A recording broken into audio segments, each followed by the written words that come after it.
بسم اللہ الرحمن الرحیم۔ السلام علیکم ناظرین، آج بات ہوگی سیرت النبی صلی اللہ علیہ وآلہ وسلم کی، جہاں سے پچھلی ویڈیو ختم ہوئی تھی وہیں سے شروع کر رہے ہیں۔ اس سے پہلے کہ ویڈیو شروع کریں، آپ ہمارے چینل کو جلدی سے سبسکرائب کر لیں، لائک اور شیئر کرنا نہ بھولیے گا۔ آج کی ویڈیو کا عنوان ہے غزوہ خندق کے واقعات۔ عمروں کے وار سے حضرت علی رضی اللہ تعالی عنہ کی پیشانی سے خون بہہ نکلا، مگر انہوں نے فوراً جوابی حملہ کیا۔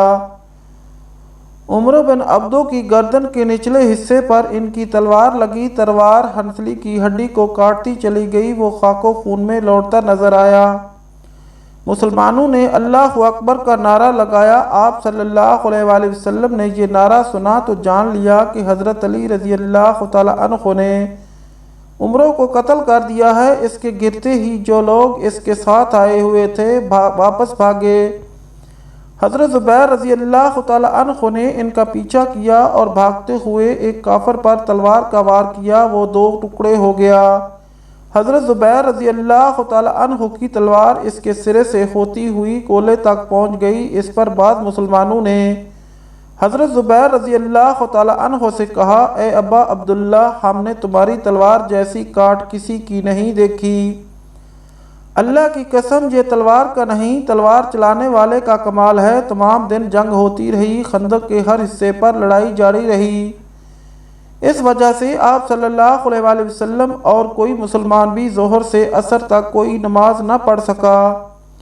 اس صورتحال کی وجہ سے مسلمان بار بار کہتے رہے، ہم نماز نہیں پڑھ سکے۔ یہ سن کر حضور اکرم صلی اللہ علیہ وآلہ وسلم فرماتے، نہ ہی میں پڑھ سکا۔ آخر جنگ رکنے پر حضور اکرم صلی اللہ علیہ وآلہ وسلم نے حضرت بلال رضی اللہ تعالی عنہ کو اذان دینے کا حکم دیا۔ انہوں نے ظہر کی تکبیر کہی اور حضور اکرم صلی اللہ علیہ وآلہ وسلم نے نماز پڑھائی۔ اس کے فوراً بعد حضرت بلال رضی اللہ تعالی عنہ نے عصر کی تکبیر پڑھی اور حضور اکرم صلی اللہ علیہ وآلہ وسلم نے عصر کی نماز پڑھائی۔ اس طرح مغرب اور عشاء کی نمازیں باجماعت قضا پڑھی گئیں۔ غرض خندق کی لڑائی مسلسل جاری رہی۔ ایک روز خالد بن ولید نے مشرکوں کے ایک دستے کے ساتھ حملہ کیا، لیکن اس طرف سے اس وقت تک حضرت اسد بن حضیر رضی اللہ تعالی عنہ 200 سواروں کے ساتھ موجود تھے۔ جو ہی حضرت خالد بن ولید نے اپنے دستے کے ساتھ خندق پار کی، یہ ان کے سامنے آ گئے۔ اس طرح حضرت خالد بن ولید ناکام لوٹ گئے۔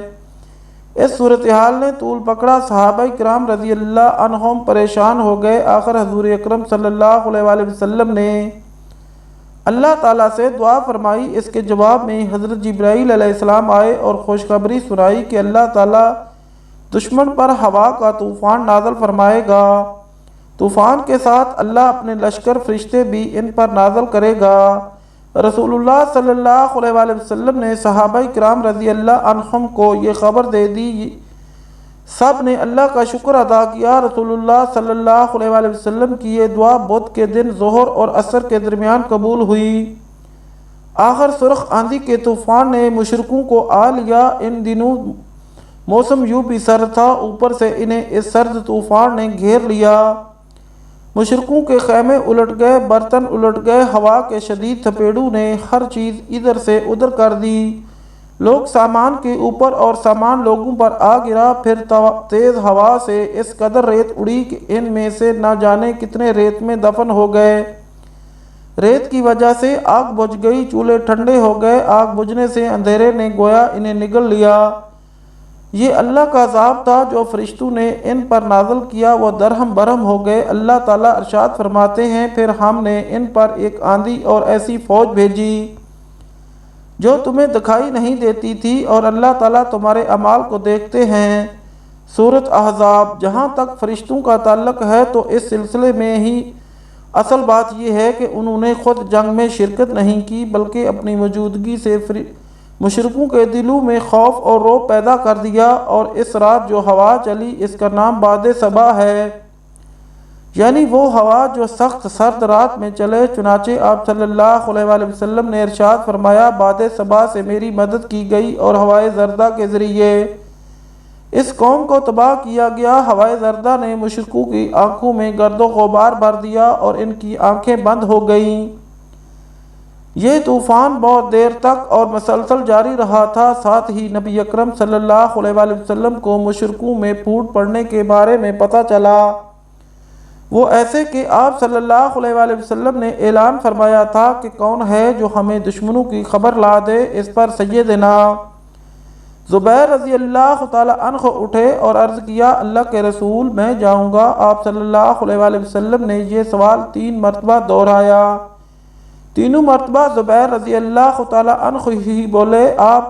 آخر آپ صلی اللہ علیہ وآلہ وسلم نے ارشاد فرمایا، ہر نبی کے حواری یعنی مددگار ہوتے ہیں، میرے حواری زبیر ہیں۔ پھر آپ صلی اللہ علیہ وآلہ وسلم نے حضرت حذیفہ بن یمان رضی اللہ تعالی عنہ کو اس کام کے لیے روانہ فرمایا۔ تھکن کی وجہ سے ان میں اتنی طاقت نہیں تھی کہ جا سکتے، لیکن حضور اقدس صلی اللہ علیہ وآلہ وسلم نے ان کے لیے دعا فرمائی، جاؤ، اللہ تعالیٰ تمہارے سامنے سے اور پیچھے سے، دائیں سے اور بائیں سے تمہاری حفاظت فرمائے اور تم خیریت سے لوٹ کر ہمارے پاس آؤ۔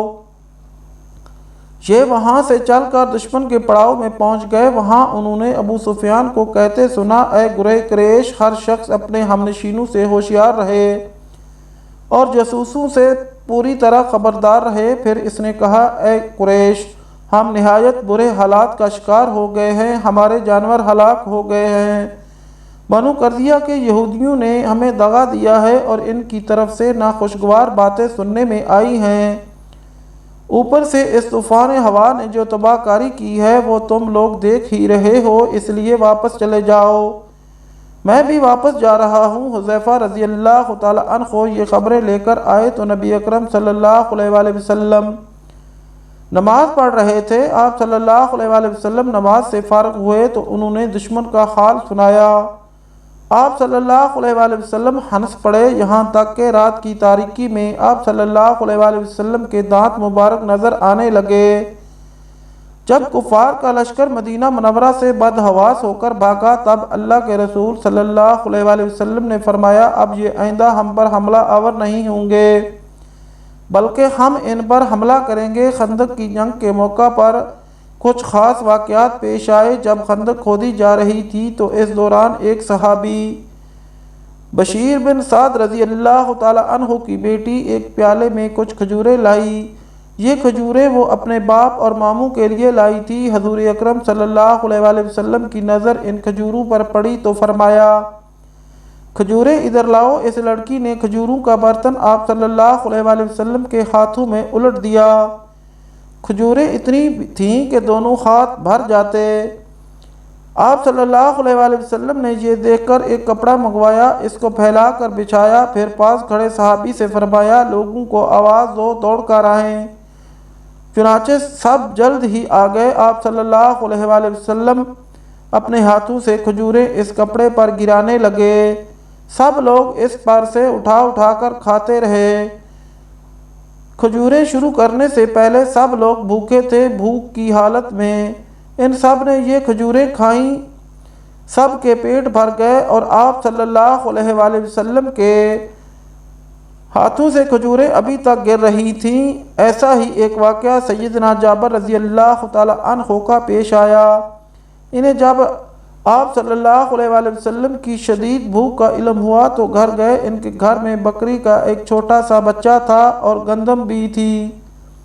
انہوں نے کہا کہ نبی اکرم صلی اللہ علیہ وآلہ وسلم کو بھوک لگی ہے، لہذا یہ بکری ذبح کر کے سالن تیار کر لو، گندم کو پیس کر روٹیاں پکا لو، میں اللہ کے نبی صلی اللہ علیہ وآلہ وسلم کو لے کر آتا ہوں۔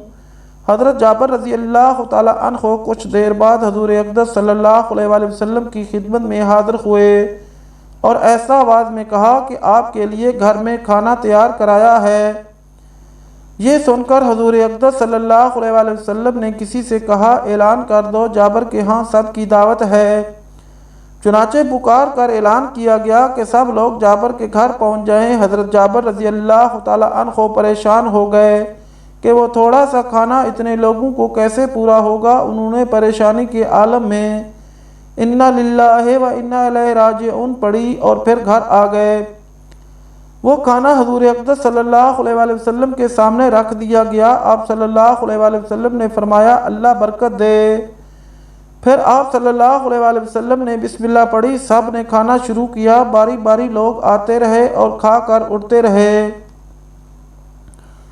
ان کی جگہ دوسرے لیتے رہے، یہاں تک کہ سب لوگوں نے خوب پیٹ بھر کر کھانا کھایا۔ اس وقت ان مسلمانوں کی تعداد 1000 تھی۔ حضرت جابر رضی اللہ تعالیٰ عنہ کہتے ہیں اللہ کی قسم جب سب کھانا کھا کر چلے گئے تو ہم نے دیکھا گھر میں اب بھی اتنا ہی کھانا موجود تھا جتنا حضور اقدس صلی اللہ علیہ وآلہ وسلم کے سامنے رکھا گیا تھا۔ جب آپ صلی اللہ علیہ وآلہ وسلم غزوہ خندق سے فارغ ہو کر گھر آئے تو وہ دوپہر کا وقت تھا۔ حضور اکرم صلی اللہ علیہ وآلہ وسلم نے ظہر کی نماز ادا کی اور سیدہ عائشہ صدیقہ رضی اللہ تعالیٰ عنہا کے حجرے میں داخل ہو گئے۔ آپ صلی اللہ علیہ وآلہ وسلم ابھی غسل فرما رہے تھے کہ اچانک حضرت جبرائیل علیہ السلام سیاہ رنگ کا ریشمی امامہ باندھے وہاں آ گئے۔ حضرت جبرائیل علیہ السلام ایک خچر پر سوار تھے۔ انہوں نے آتے ہی آپ صلی اللہ علیہ وآلہ وسلم سے کہا اے اللہ کے رسول کیا آپ نے ہتھیار اتار دیے ہیں؟ آپ نے فرمایا ہاں اتار دیے ہیں۔ یہ سن کر حضرت جبرائیل علیہ السلام نے کہا لیکن اللہ تعالیٰ کے فرشتوں نے تو ابھی ہتھیار نہیں اتارے، بقیہ انشاءاللہ اگلی قسط میں پیش کیا جائے گا۔ ناظرین اگر ہماری ویڈیو اچھی لگے تو ہمارے چینل کو سبسکرائب کریں، لائک کریں، شیئر کریں اور اللہ تعالیٰ کے کسی ایک نام کے ساتھ کمنٹ ضرور کریں۔ شکریہ۔